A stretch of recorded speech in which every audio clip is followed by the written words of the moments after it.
I'm Saja, and I have a YouTube channel and a community where I show people how to access unconditional happiness. And I pretty much revolve around the perennial philosophical traditions like Advaita Vedanta, Kashmir Shaivism, and I try to focus more so on our direct experience instead of using the traditions themselves in the traditional way. So yeah. That's interesting because there is now a move away from the traditional ways, almost in every form that we kind of see, whether it's Mhm. traditional forms of spirituality or it's traditional forms of, what we think the government is and the purpose of that, Yeah. traditional forms of even looking at reality, this newer generation. I recently made a video and it kind of popped off where we were Yeah. talking about how this generation in particular, we're going to be sort of reformatting reality and having to look at things differently. So Yeah. you're doing that in the spiritual context. Yeah. I feel it's interesting that you say that, and even in the conversation we were having earlier, it's this. There seems to be whenever there's too much of something, it seems to then tilt in the other direction. And I think as long as it keeps the essence of what it is, whether that's, government, whether that's spirituality, whether that's, I don't know how to run a business, as long as it keeps the essence of the intention and what it's meant to do, I think it's necessary to make those tilts. Um, you know, I think they're almost necessary. So, from the spiritual perspective, what would you say we kind of tilted in the not so optimal direction, and where should we then be changing it to? We tilted away from being human, and we are, from what I am experiencing, bringing it back to what is actually important in life, which is being human and recognizing, the spiritual kind of teachers. They would stop at, what they call in the Indian traditions Brahman, and they would stop at this what you would call Nirvikalpa Samadhi, which is if you think of the point of attention absorbing into its source, which is pure consciousness. And a lot of what the Kashmir tradition, like I mentioned, talks about is integrating that into the human experience. And what isn't talked about usually is what happens on the human level, because we're not just infinite totality. We are infinite totality, but as an experience, we are a mixture of infinite totality with finite individuality. And what spirituality usually mixes up is this experience of individuality is associated with the ego, it's associated with illusion, it's associated with all this negative context, when actually the whole purpose is to be able to be infinitely one with everything and to still enjoy the pleasure of an individual experience. And I think that this is the tilt that we're experiencing right now, is enjoying the individual experience without the associations with suffering and the ego. Yeah, I see a lot of misinterpretation around ego all the time. Just someone was kind of in my comment section talking about the ego, and they were from a limiting paradigm where you can only attain this highest spiritual essence if you like don't eat meat, if you have perfected your life in some magical way, if you breathe correctly. There's all these sets of parameters and requirements in order to feel like you are this complete being. And Yes. I definitely resonate with that when I was going on my spiritual journey, especially when I was a beginner, because it felt like in order to maintain myself at the level that I thought was what I was supposed to be, there was all these things I had to do. And so I think in how you're attempting to dismantle some of the ideas of past religious structures and spirituality, you're going to be talking also about, well, what are the new requirements, and how are we actually having less and less of those over time the more you develop. That's what it seems like to me. I don't have any really requirements anymore. Even like clean food, it's like, I'll eat some non-GMO food sometimes, or I'll eat some GMO food. Sometimes the meats from the local butcher, which is probably has hormones. This is tap water. Like, spirituality has turned into something like you have to do this, you have to do this, you have to do this. And Yeah. I just don't find you have to do much of any of it. Yeah. Yeah. I totally hear you on that. And you do, and a lot of it, again, it comes from the Indian traditions. They have a lot of the times made us believe that there are these requirements. And I think of it as almost like it's almost like learning a fake discipline, so that it's almost like, I can't explain it, but like rehabilitation or policing of some sort. It's like a temporary stage where you can't trust your desires, you can't trust the way you've been living. So it's like we're given these guidelines to, okay, well, since you can't trust what you're doing, just do these things and just stick to those things, and you'll be in a ripe enough position to hopefully then recognize that you do know what you want, and now you do know what you want, you can just live freely.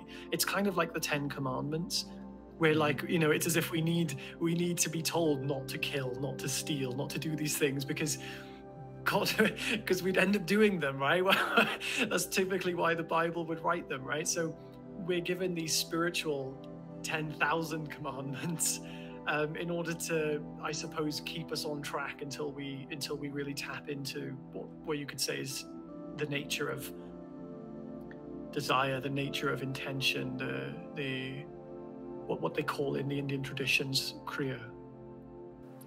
Oh, so do you mess around with like Kriya Yoga or Kundalini Yoga or anything like that? For me, no. Kriya Yoga, Kundalini Yoga, they are useful tools on the level that they're needed, and typically you find that they can go hand in hand with the approach that I share, the direct path, but they're not necessary. I do something which comes from the Kashmir Yoga, which is basically integrating the actual experience of the body, which is basically like reconditioning the fact that the body has a weight, or the body has a shape, the body has a size, and it's obviously not true. There's no weight to the body. Weight could be reduced to a simple sensation. A sensation could be reduced to weightlessness, and then you would just go into pure consciousness in the end. So you're establishing pure consciousness on these very gross levels of experience. And I just don't. So then, from my point of view, I don't see Kriya Yoga or Kundalini Yoga as important for what I know has worked for me, if that makes sense. Sure. Yeah, I mean, I did those things at the earlier stages in my spiritual development too. Like, you think you have to do all these variations of that, plant medicines, you have to do that to awaken. It's kind of a continuous trip, really, when you slowly dissolve away all the parameters that you thought you had to do just to maintain your awareness. And then you're kind of left with, well, what should I do? And I think that's where personally I'm at. I don't really know what I need to do to maintain my awareness anymore, because I've been in so many rough and crazy situations that I've had to be aware, that I just picked up a lot of really meta skills that just helped me kind of stay locked in. And I think that's about, you just go through life sometimes. You learn how to live life, and you learn how your body feels in relation to certain events, and you learn how to kind of move forward in life with an understanding like that. And it just kind of happens naturally. There's this automatic self-correcting computer system of your whole body and your mind and everything, the way it's working. And if you just trust like the automatic functioning of your reality, so many beautiful things just happen, because now you can actually trust. You can trust that things will work out. You don't have that body sensation fear, like, well, what if, and you learn how to cancel the story and all these little tweaks and things that you can do and gears you can move in yourself. And then you're a reality designer. You learn how to design your reality. I love what you said earlier about not you said something about you do things about gosh, let me try and remember what you said. The thought was just completely dropped out of my mind. But it was basically around the sense of having these practices, these things that we do, and then when you realize that there's no right or wrong, that's what it was. You were talking about your younger days, and you said that you had these dreams that were based on an illusion of how you should be happy, and therefore you dreamt these dreams and you had these goals because they were originally where you thought happiness was found, and then you realized you didn't need them. In the same way, spiritual practices are on that level too. They're things that you think you need to do in order to find happiness that you later realize that you don't really need.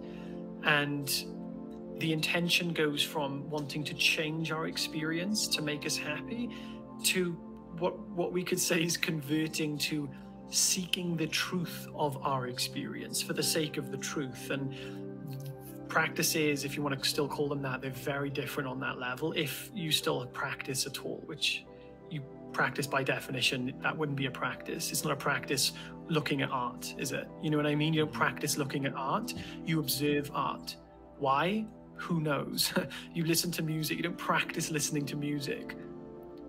Why do we listen to music? Who knows? It is magical. And that's the kind of way that I see, if there is any practice, like what I share in my meditation specifically, it is on that level. You know what I'm trying to say? Which is probably exactly what you're referring to. Yeah, ultimately, I think you get beyond needing a practice. And so when it comes to you actually redoing those events again, after you've evolved not needing it, you're not as mentally or spiritually attached to the future outcome that this will do for you. And so by definition, you're actually more present doing it because you're not trying to do it perfectly. You're not trying to do it the spiritual way, because you're just doing it because it's what you enjoy. And I think wherever we have some future attachment where if I do this thing, I'll get this outcome, and like in between that line, there's like a degree of how much you need that outcome, that sort of determines your level of growth that you still need to pursue in that area of detaching from that outcome. Yeah, and determines the level of suffering that will be entailed when it doesn't go in that direction. Yeah. A lot of times suffering is self-created, just like we were talking about with dreams and whatever. When I was a young kid, I was an extremely psychically aware kid. I could see shit and feel shit and open portals and whatever. And so I had this rich sense to me, like whatever I see and feel is what I'm supposed to be. But I also had issues around, well, there were obvious gaps and flaws in my awareness and things that I just didn't process yet. Because you're young, you're dumb, you don't know everything. And so you can kind of feel like, well, whatever I feel or think I should be, I'm not that now, so I have to go be that. And then you develop the practice, you start to go down that life career or that path, and you think that's going to solve something for you, and it never does. It's just like another movie in your mind that's sort of being put there, but you're not even aware that you're the one putting it there, so you're kind of making your own carrot to kind of, chase and grab after. But it's all completely unconscious. Yeah. No, I totally agree. It's almost I think it's beautiful in the sense that it's necessary to, it's like Ramana Maharshi said. He said, if you have any, I'm paraphrasing here, if you have any desire left in the world, go and take that desire. And he said that in obviously a very specific context. It was the context of, if you have any belief that happiness exists in the world, go and experience it to prove to yourself that it doesn't exist there. it's like the prodigal son. You know, he heads out, he leaves home, he tries to find happiness, he ends up in the pig's mud, and he's still there, and you know, he ends up coming back home to his father and realizing he didn't have to do any of that to begin with. And it's kind of like that. It's we all have that version in our lives of that prodigal son narrative, where we take that path to realize that the path was necessary. And then a lot of people too might want to devalue that period of time where you do spend time just kind of going out your own way as well. You know, I mean, sometimes, you know, maybe it's not the most optimal spiritual thing to do, to go out into the world and try to find yourself, and I got to do this stuff. And maybe on a spiritual level, it doesn't help you in the moment, but it does offer you still great memories to look back and be like, well, I did do that. And so that's where I think the confluence of what is actually spiritual growth and what is not, because it all kind of composes into the whole of what you are.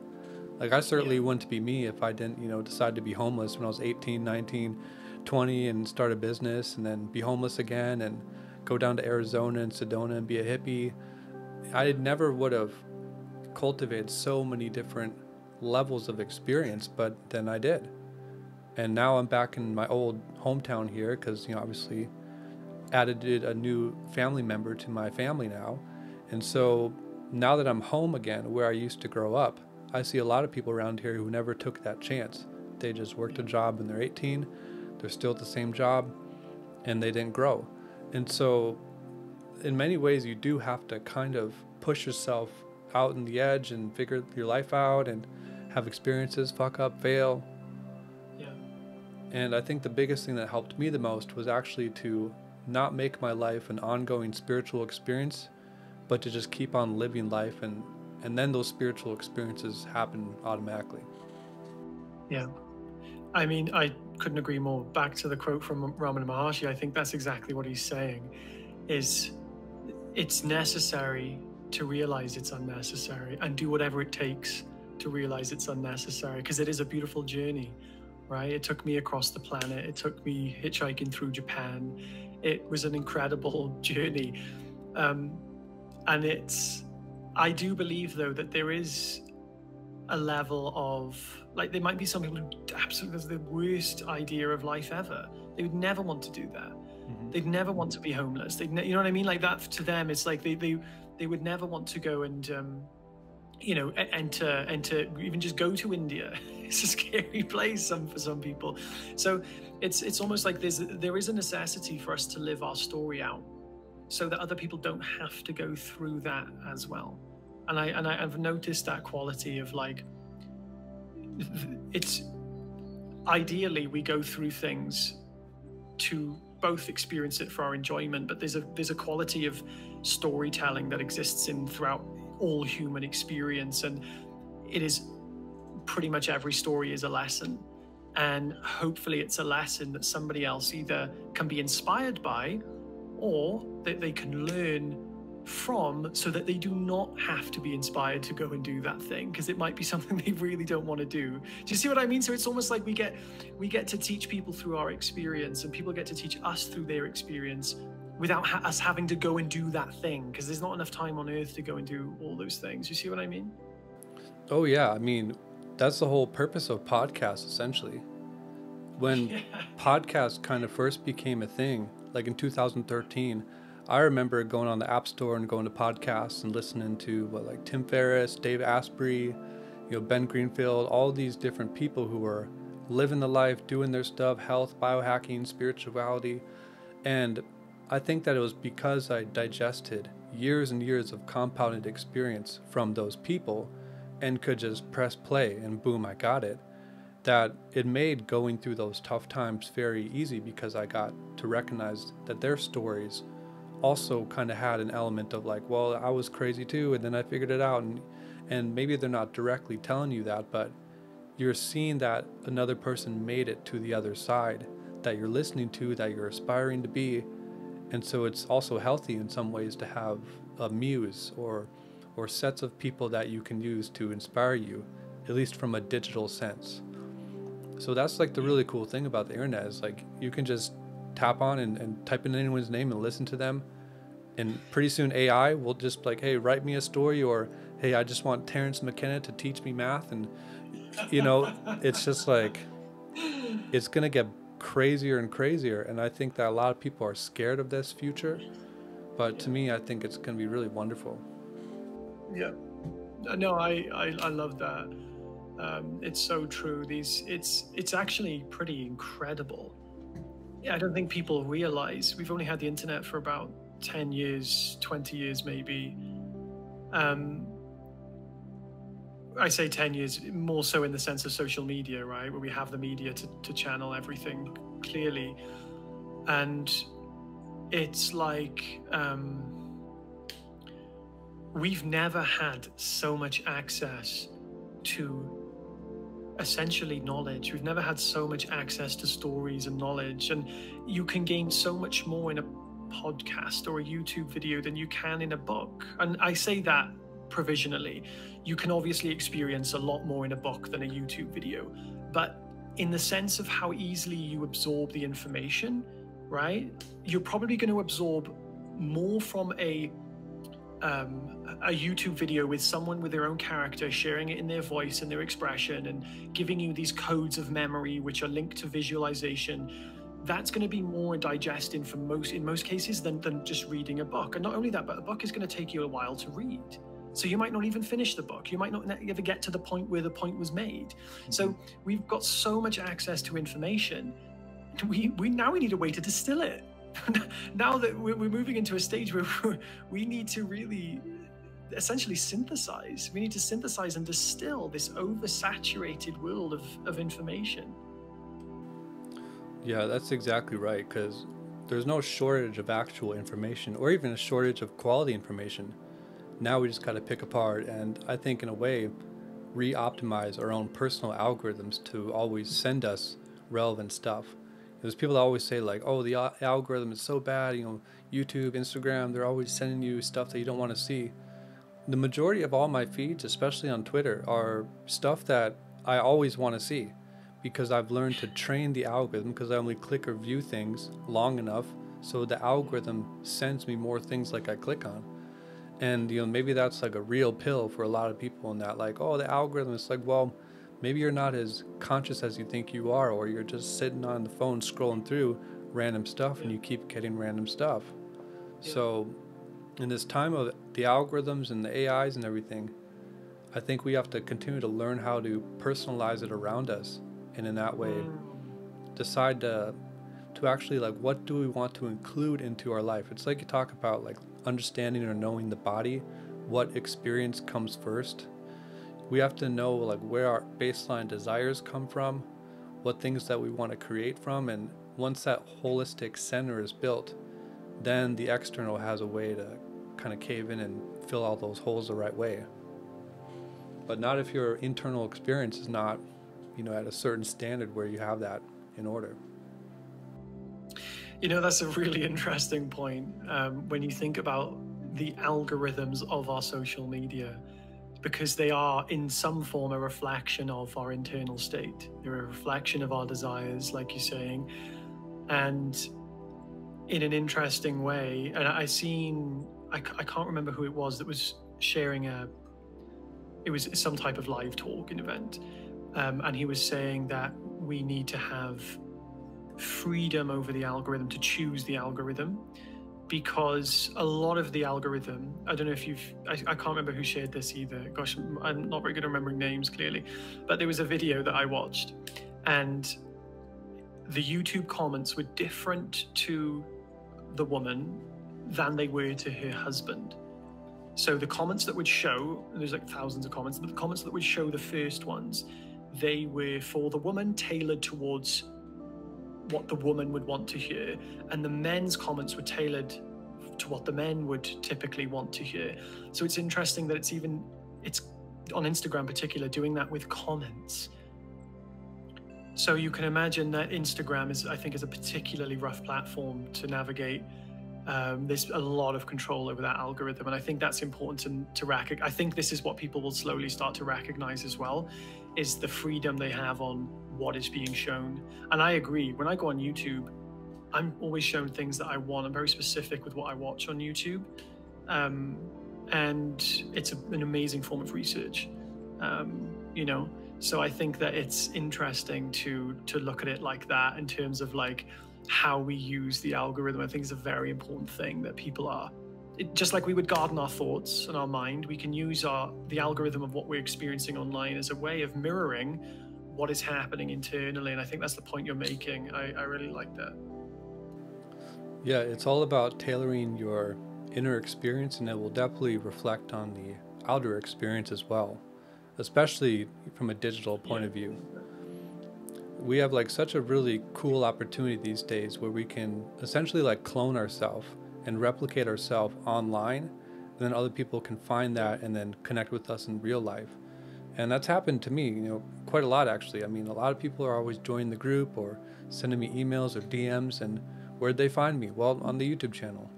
And so this way to connect with people at our level has never been seen before. I mean, this is completely brand new. If I went down to my local, pub or local wherever around here, Walmart, it's the only thing to do in this little area I'm in right now. I wouldn't find anyone who's probably talking about these things at this level, but here you are, and there's hundreds more. And so Yeah. we can kind of use the internet now to like find our tribe, essentially, I guess. And I think that that's going to give comfort to people as we go through this next reality transition where it's kind of unpredictable now, but even then it's still probably going to be fine. Yeah, I totally agree. And I would even suggest something that Hamza spoke about in a video was new. And I find Hamza an interesting character. He's an interesting character, his journey, what he's done, and the way he presents himself. New communities will be online, and this is why I love school so much. It's a platform that is designed for essentially building these communities, but also to support the creator of them. You know what I mean? It's easy to build a community and it's very hard to monetize. And it's really, really good at doing that. We're both honoring and providing value to the person who creates it, but also allowing people to get the most value they can get from whatever that community is. So yeah, I think that we're moving away from, in some ways, physical communities, because it's so location based. Think about how different people are, and like you said, like even in your location, in my hometown, I have good friends in my hometown, but on the level that I like to kind of enjoy life, the things I like to do, the things I like to talk about, mostly, those aspects aren't fulfilled in that location. And it seems to be, you find these other connections online,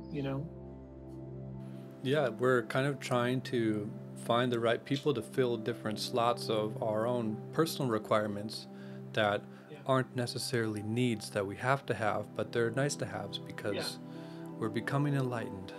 So we don't need all that. Yeah, we could talk about some of the figures online, because that's what I just filmed a video about, was how like self-development gurus are kind of teaching you how to essentially like become them. They're selling you courses so that you can buy their course to then grow on social media to sell other people and how to buy, that kind of thing. What do you think about the self-development world, and then what do you think about the spiritual world, and how can we begin to still tie those two things together? Because when I look at spiritual based content, it's often very new age. Then when I look at self-development content, it's all about optimizing your business.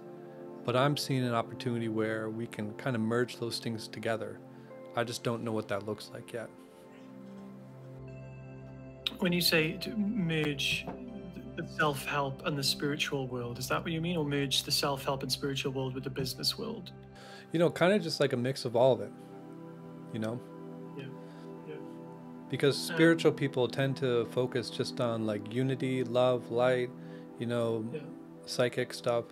And then the business people, they kind of cut that all out and be like, it's a dog eat dog world out here, make money, business, optimize. Yeah. You can kind of imagine some of the most top self-development gurus in that space. I'm trying to figure out, is there a way we can go the path of the authenticity and really deep, high spiritual knowledge, and also go the angle of incorporating that into a simple self-development approach? I see what you mean. I think that is a super important topic, and it's something I've been thinking about today, actually. What I've noticed is that there is, if you take Sam Ovens, for example, Sam Ovens, the creator of School, for anyone watching who doesn't know, Sam Ovens is like the godfather of consulting. He created consulting.com. He's like the top entrepreneurs in the world in their consulting agencies. And he was focused on discipline, raw discipline, get up, do the work, eat the frog, get in there, like make it happen. And you can see this is his old videos. And nowadays he doesn't like he cringes when people talk about his old videos, but people are still watching them as if they're still these universal truths. And they go to his old channel, they listen to them. And I was watching an interview with other popular YouTuber interviewing Sam. And he was saying, but your views are so different now. You talked about discipline and everyone's following that, and he's like, discipline's only there if you don't enjoy what you're doing. And it's something I've realized is that he's got his Kiwi accent. I love his accent. And he's basically saying that you need discipline, and if you don't love what you're doing, and passion is the key. So what I believe is going to happen and what is happening is that people who have ran into business not enjoying it, but purely on the belief that they'll make a lot of money and be happy as a result, they are slowly realizing that they've become successful at the wrong thing. And I quote that from Sam as well. And you see it in even his business partner, which everyone probably knows about, Alex Hormozi, where he's saying I've seen him in a live talk, and he kind of goes off cuff and he's talking about the exact same thing, that he hasn't found purpose, and he's trying to find purpose. And obviously his business is primarily around trying to find purpose, but he still doesn't feel happy because it was still built on the assumption that he will find happiness through it. And I think that slowly, genuine passion and purpose, they are very tied to spirituality. It's like this area between business, spirituality, and purpose and passion seem to collide with it. Passion is where we find art. Passion is where we find beauty. Passion is where we find love. And passion is also where we find purpose. Purpose is also where we find passion. So there's this bridge. There seems to be this bridge between hardcore business, spirituality, and purpose and passion. And I think that when you take that prodigal son approach, you get to the point where you realize you become successful at the wrong thing. And when leaders like Sam are sitting there in an interview telling people, don't listen to my other bullshit advice that told you to be disciplined, but to find purpose in what you're doing first, I think that's a huge seed to so many people who are trying to get rich online, these 18, 19-year-olds who are trying to look for ways to. It's huge if they hear someone say that, who's just built this entire legacy, who's made billionaires. I think that's a huge breakthrough. So I think that to answer your question, that link through passion and purpose, and so hard to surrender to your passion and purpose, and this is why you need spirituality. So people have such a resistance to make money from doing what they love. People may have such a resistance to make money from doing something that is so intimate, so connected to themselves, that they almost feel ashamed that they would charge someone for it. This is where spirituality is needed. But on a weird way, most spiritual people, they don't have access to that kind of spirituality where they feel like it's okay to charge for their services, where they feel like they can become a millionaire. They think that it's ridiculed. So there's a very niche spiritual approach that I think is emerging, and it's bridging all these spiritual people who are essentially broke and all the business people who are essentially unhappy. And it's being bridged into that coherent approach, I think. Yeah, all that wraps it up perfectly. my thoughts on where I think this is all going to go. It's all about kind of tying those two worlds together and knowing that if you're just super duper spiritual, but you don't have any money, you go out, go to the store, go to Whole Foods, whatever you want to buy that nice drink or buy whatever it is that you need for your health supplement or whatever, and you can't afford it, well, that's definitely going to put a damper on your ability to manifest or be abundant because you actually just aren't. And so then if you're, I mean, you're talking about abundance or manifestation, and then you can't even buy something worth like $30 or something, you know what I mean? And so, and then there's the spiritual component that is often lacking in the business world, where it's just about hardcore, evidence-based, money, optimized metrics. And I think that needs more softness embedded into it as well. And so in the future, I think we're going to be learning how to create like a new type of human that's optimized for the experience of both of those things. And you're right, you have to learn how to make your purpose and passion be some type of a monetizable business for you. Selling yourself in some way, selling your services, because that's, I think, the way that you'll actually find true freedom. It's not obviously a 9 to 5 or working some job. You have to learn how to make yourself be worthy of selling yourself for whatever amount per hour or per project. And I think that's the hardest part, where like spiritual people have the biggest problem, is they don't feel like they're actually at the root level worth anything. And so that's why they can't charge, because Indian spirituality, whatever type of spirituality, will tell you you're nothing, you're worth nothing, everything's fine, let go of the world. But then when it comes for you actually grabbing your goals or your dreams or any still lingering earthly desires, I can't, because I have to let go of everything. So everything's free, and I'm worth nothing. I am nothing. Everything is everything. And it's a big problem, So maybe we could touch a little bit more on that, on how to build your sense of spirituality and your self-esteem and kind of make it a healthy thing and not something that is kind of detrimental to you.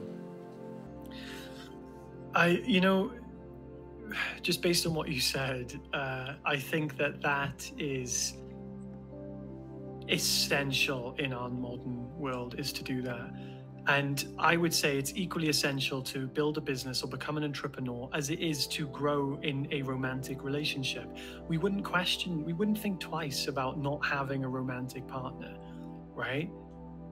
So in the same way, why would we think twice about creating what we love, doing what we love, right?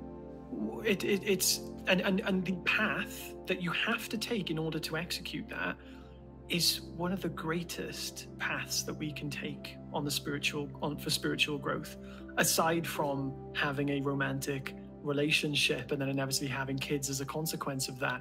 That is a huge, beautiful human experience. Not everyone needs to have that, right? It's not important for everyone on earth, but for the majority, we could call it the householders, Indian traditions, the very traditions that nowadays condemn material life, they were born from material men. They were men that they considered householders who just lived like normal human beings, who made money, had businesses, had sex, had wives, had kids.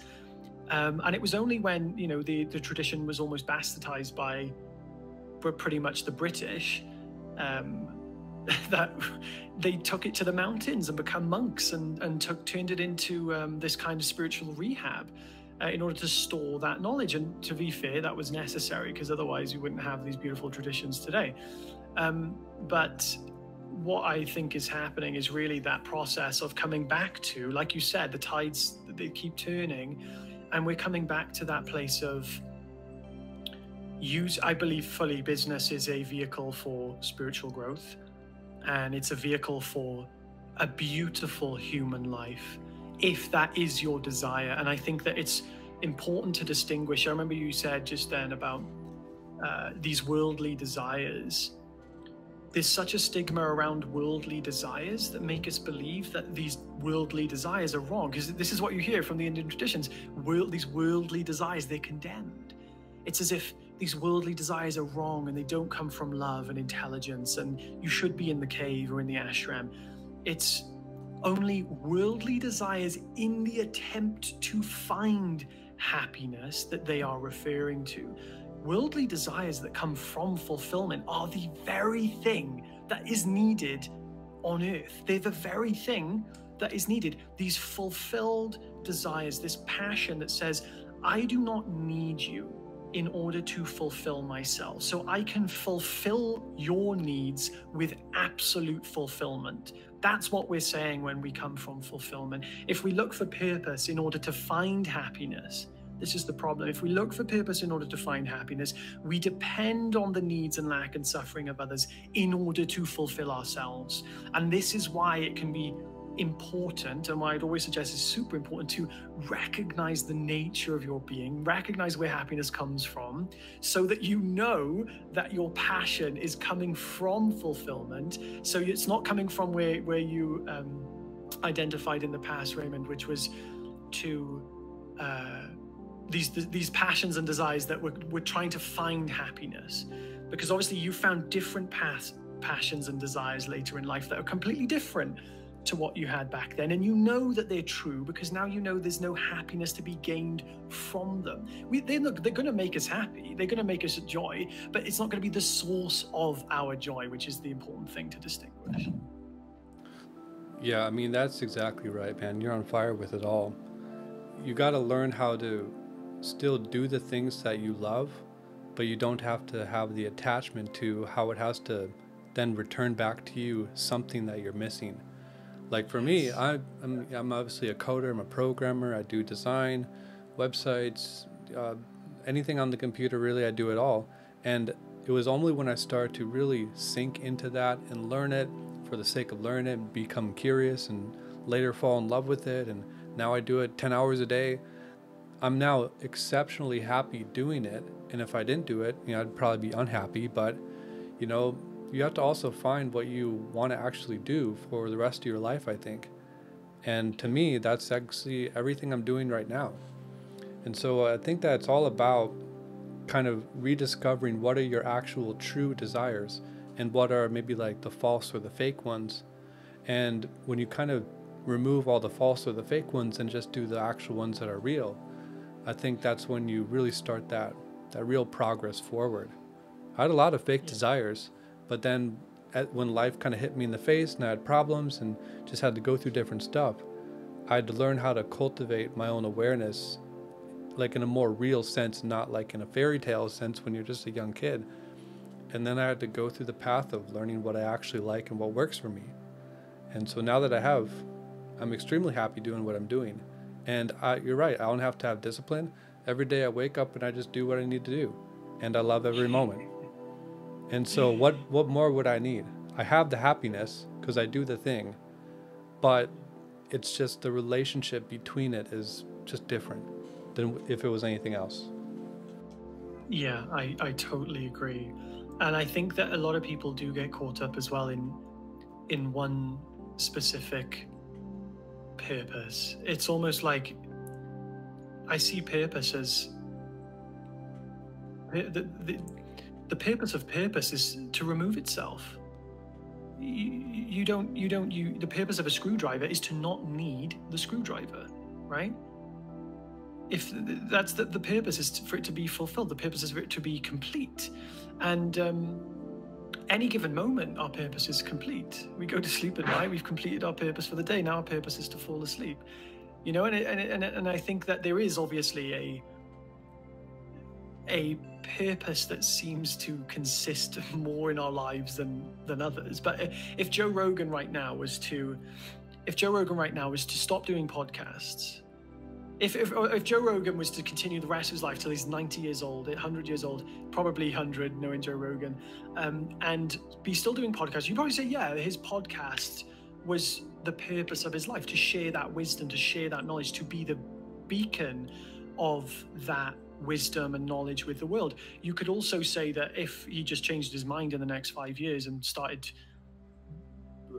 becoming a hunter, and because he does love to hunt and lives off in the wild and you never see him again, you could say the purpose of his life was for that freedom, for that cause, for that, you know what I mean? So it's like purpose is it's not this static thing, it's this very organic live thing that as long as it's like you're in your purpose if you are fulfilling your it's like if you're fulfilling the need of the time, then you are fulfilling your purpose. And to the extent in which we are fulfilling the full capacity of what we're capable of, I would say is correlated to how much we feel like we're living our purpose, if that makes sense. Yeah, it's kind of like whatever's the last item in the list is our purpose at that time. So like you said with Joe Rogan, if he's doing a podcast now, well, this is his purpose. But if he starts doing hunting 5 years from now and just does that for the next 15 years, you could say everything that he did had to lead him up to the point to let go of the podcast, to then be the hunter, and that was his purpose. So whichever is like appended to the last item, we think is what our purpose is. But there's always like another purpose after that. Like I said, for me, it's programming, coding, 3D stuff. And, 4 years ago, it was like a lot of skateboarding. And then before that, it was, making skateboards and actually designing stuff and a business. And, 4 years after now, it'll probably be pursuing this media company and maybe doing a whole lot less of what I'm doing. So purpose is a dynamic thing. You're right. It's not static. It's something that is always going on. And I think that you have to allow that change to continually like happen for you. Like things will slide in, out, and as long as you're not resistant to any of it, just keep on learning, keep on growing, keep on getting better at whatever you need to do. That's kind of my overarching message a lot of the times, is saying like just get whatever's in front of you, just try to get really good at it and make that be the thing that's driving you. I fully agree, and I'd say that I think on an ultimate level, happiness is really the purpose. And the way that we can allow happiness to be the purpose without saying that, oh, but you could argue, well, no, because if happiness comes from within, then you shouldn't have to do anything at all to be happy. But actually, I'll give you an example. When I was working in a watch shop, I wanted to leave, and I wanted to pursue hosting meditations, and I just want to pursue a different path. It wasn't what I wanted to do, and it would only be in resistance to happiness to stay in that job. And then I would not be living my purpose, because my purpose was moving. So if I was to resist that, then I'm avoiding happiness. I'm actually taking a direction away from happiness. I'm not leaving the job to be happy. I would have left the job because that was the real direction. And actually, it was to try and find happiness that I would stay in the same job, because, well, I'm comfortable here, and it's better than being in the scary old unknown. You see what I mean? So I think that there's also a direction that we can follow on a practical level to be like, is my desire coming from happiness, or is it going towards happiness? And I think that every desire that we take that is coming from happiness is living our purpose. I think that is how we can make it tangible. Yeah, with all this talk of purpose, there's so much recursion and objects that look like they're the same, and it's very confusing maybe if someone was just beginning out on this, like what direction do I actually go? Because I feel you're right, I don't like my 9 to 5, and so I want to go live in a van and go somewhere, and like your parents might tell you, well, that's irresponsible because you got to make money. And so there's this sense, I think, that people feel they have to split away or fractionate their identities and kind of have to live within an alternate identity to fill their purpose, because they feel they really should be doing the other thing that maybe another person has an expectation of. And so there's all these, I kind of visualize them as like lines and like little blocks that are having these like relational connectors to it. And so the biggest thing I think is you just have to learn how to compress all of that and just make your experience that you're experiencing now this whole one thing, and then move yourself wherever and not have any lingering projections. Do you have any ideas on how a person would begin that? Um, I think that it's interesting. I'll use my experience as an example. I think that we can have the intuition for something that we really want to do. And I think that when we have the intuition for the thing that we really want to do, we tend to have expectations about how we should go there. We tend to have ideas about what is necessary, and we mistake that the path to get there is to follow whatever desire is currently being experienced, so long as that desire is pure in its intention. A pure desire is simply a desire that is not coming in order to find happiness. So I think the start of that, if I'm answering your question correctly, Raymond, I would say it's to ultimately recognize that the purpose of anything is happiness. Therefore, if the purpose of anything is happiness and we don't know where happiness is, it would make sense that the first desire we have is to find happiness. And then I would think that then our purpose would take us on a journey that will bring us the most effective path to get there. But we have to keep making sure that our desire is in the direction of truth. We want to find the truth of our passion, our purpose. We want to know where happiness is for the sake of the truth itself. And I think that, in hindsight, is probably the direct path to both live the worldly experience of enjoying the thing you love to do, but also to be unlimitedly happy in that process, to be fulfilled by it. I took an approach that was directly happiness. No other thing in between, no learning of what business is, no learning how to live in the world, no learning how to make money. It was just straight up happiness. I don't believe you need to have such a direct happiness in that, with avoiding everything else in life is the only thing. It was like that for me, and that was my purpose at the time. So I think the direct approach to live our purpose is to recognize where happiness exists, recognize the essence of purpose is happiness, and then take whatever, and actually know that, and then take whatever path is derived from you, and to not avoid doing things for the sake of feeling like you're wrong to do it. Feeling like it's almost like we have to, like you said, your parents might say, oh, don't do this because of that. And my dad wanted me to become like a tradesman, like a plumber or electrician, and that was safe for him. That was a safe option for me. But if I let that influence me, I would have been making a decision on the avoidance of happiness. Oh, I'll do this because this will make my dad happy. And then that'll make me happy because I want my dad to be happy. So I'll do this conditional thing. So I would say that if I'm answering your question correctly, that would be what I would say is the most effective approach. It really comes from understanding rather than doing. Yeah, and most cases, whatever you're thinking that's like top on mind is probably the right thing to do. And it also takes like a level of cultivating a inner trust that that's even true in the first place. I think most people have such a very like sticky internal world, and there's all these concepts that are floating around and unconscious things that are interacting with themselves. And it's like, well, I can't really trust myself fully because the world was never embraced me that way, or I wasn't raised that way. There's still so much to learn. I have more years to go till I can actually be a valid person and actually be heard. That's very much, I think, when I did my video that kind of popped off.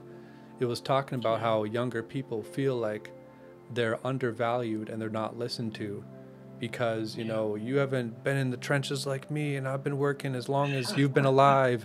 And so, you and your weird ideas as a dumb young kid, you don't know anything. And I think that collectively, the younger generation, they feel like there's this greater path. I need to follow my purpose. It's right there. I can touch it, feel it. But then their actual real experience that they experience at home or in life or just out and about is very much pressuring them to like live the normal path. And we're kind of gaslit into thinking that it's still normal when it's almost like not even a thing that's even real anymore. It could just dismantle like in 2 days, the real normal life that we're doing. And so Yeah. I think now more than ever, we need to value more and more of that subjective, internal experience, how you feel, how you're looking at your life, how you're developing as a person, much more than perhaps even accumulating all this material and kind of flexing on the gram and all this kind of stuff. That's what that Yeah. culture is we're talking about. How the old internet used to be very authentic, then it exploded, became this superficial bubble, and now it's collapsing back to promoting realness and authenticity. Yeah. Yeah. I fully agree with you on that. That's pretty crazy, man.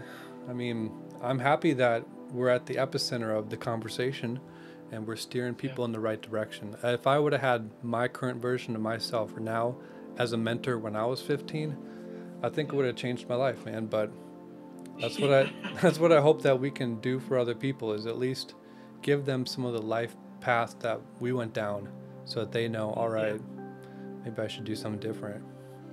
Exactly, man. Exactly. I couldn't agree more. And I think that I do believe that there is an important aspect of what we're doing. It really is I think the underlying fabric of the conversation, and I think in both of our mindsets, is that combination of being unconditionally happy and letting that unconditional happiness then dictate the quality of our lives and the quality of what we do, and give us the courage to create the life that we really unapologetically want to have. Yeah, I mean, that's really it. We're now learning to value completely different ecosystems of reality, and not just a couple different things like money or status, but we're starting to learn what is truly within the human being and trying to bring it all out. And then obviously with that, we'll share, and if we can, monetize that and kind of make ourselves our business. So cool talk, man. Yeah. You want to give any It's last been a words beautiful. for people, like where they can find you? We'll link all the stuff in the description below. Any last words? Promote your school, group, whatever. Oh yeah, well, there's the community that I have on school, which is completely free. I host 4 meditations every week where I help you recognize that unconditional place of happiness, which consequently, as we spoke about in the call, will lead you to the life that you ultimately want to experience, and without hesitation, without guilt, without shame. So yeah, it's completely free. You can click the link if we include it somewhere, and you're more than welcome to join.